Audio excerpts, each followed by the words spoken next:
guys, this is Connor O'Flynn with Conquest HP, and this is your squat primer video for all of your squatting needs, whether you're doing your workouts at home or you're doing barbell back squatting at a gym. The mechanics that go into a good squat are the same regardless of context, or they're very similar regardless of context. So I like to teach squatting using a box squat, which means that I'm sitting down and back to a platform, a bench, a chair, something like that, so that I have feedback on my depth.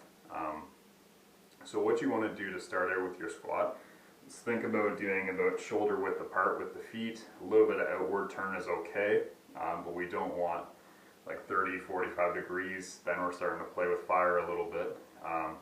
So try to stick to a pretty mild outward turn. A little bit of outward turn is going to help your mobility compared to completely parallel feet, so keep that in mind. But once I get my stance set up there, what I want to do is correct my pelvic and core alignment if they're out of position normally when I stand. So a lot of people will have kind of a overarched back when they stand, or maybe rounded shoulders, something like that. These are not good things to carry into any exercise, let alone a squat, especially if there's load involved or a lot of reps. We want to practice perfect alignment for each rep.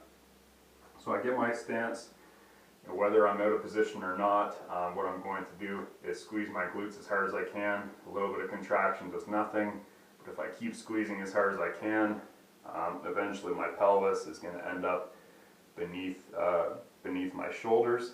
So I'm kind of stacked, pelvis on top, or shoulders on top of pelvis. If that doesn't get you there, you can think about lifting your belt buckle up towards your chest. So if you're really overextended, thinking about lifting belt buckle to chest will kind of turn that pelvis. So I go from overextended to like a little posterior pelvic tilt, but just kind of a neutral pelvic position. And now I'm stacked. Additionally, if you're overextended, you might find that your rib cage flares up. In that case, you want to contract the core as hard as you can.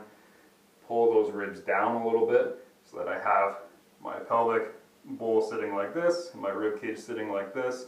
They're stacked and facing each other perfectly.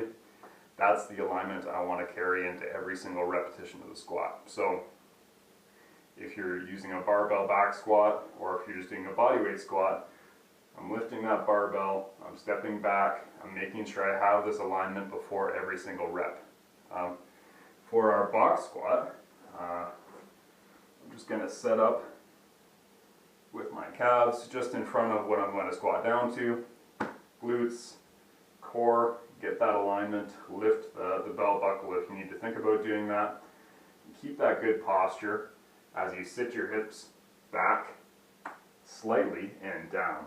So I'm not going really far back, because if I do that, to get down all the way is going to require me to break that spinal position. So I'm just thinking about sitting back a little and then down. That's going to iron out a lot of technical problems for a lot of people.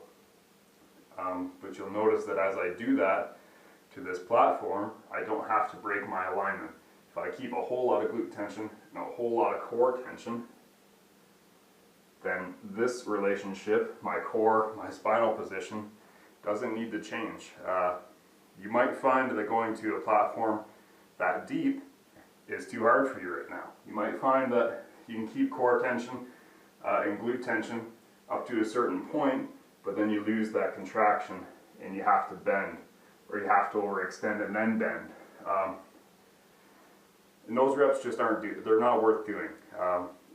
What you can do is take a pillow, take an ab mat, a higher bench, a higher chair, set that up so that you don't have to go down as far. So I'm only touching my butt down part of the way. And if this is as far as I can go with control in the squat, that's as far as I'm going to go. You can work on building that range of motion over time, just moving down 1 inch, 2 inches at a time. But you don't want to squat further than you have control over. If you have to break your spinal position to get deeper, it's not a good squat anymore. So work with what you have right now, practice on getting better, but always adhere to that same perfect spinal position. And use a mirror for some feedback if you need to. Use video, ask a friend for some help with technique, explain to them what you're looking for. And go as deep as you can with good form. For some people, that'll mean that you can get well below parallel. You'll be able to get nice and deep with good spinal alignment, and that's fine. That means that you should squat that deep and most of the time. But if you can't get there, don't stress about it. Don't contort your spine to get there. Just work with what you have. Another note is the knee movement. So I never really want my knees moving past my toes unless I need it for a sport like Olympic lifting. It's okay some of the time, but if you have a knee injury history or maybe just wear and tear over the years of squatting, maybe with poor mechanics, then you're going to want to avoid that position a little bit. If it bothers you at all, definitely do not allow that knee to go past the toes. And that's where the box squat comes in handy again, because I can sit my hips back and down just like I'm sitting down onto a couch or a chair or something. I can keep that tibia nice and vertical.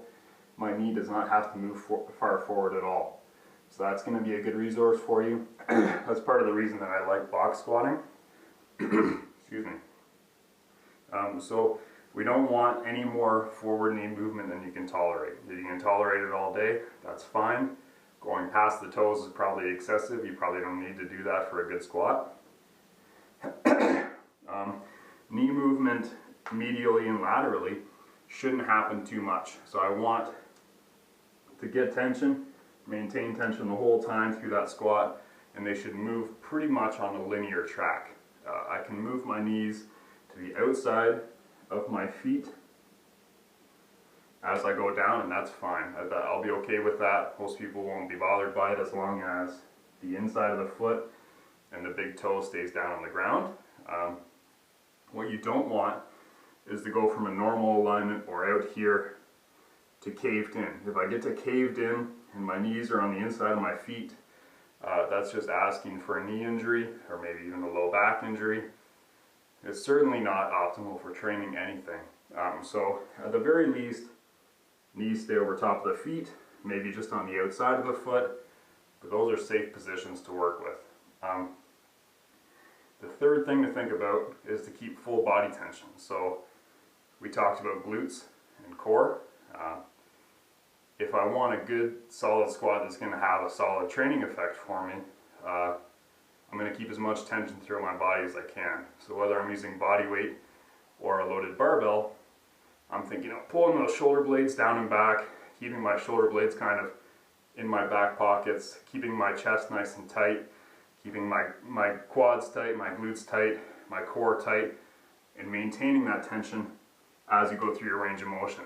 This will automatically make the exercise a lot harder, but it will improve mechanics and it will improve the stress on the muscle, which is exactly what you're squatting in the first place. So keep that tension all the way down to your functional depth, and only go down as far as you can while you can maintain that tension. If you get to the bottom position and you find that there's no tension in your muscles, then you don't have much protecting your joints or your spine. So we want that tension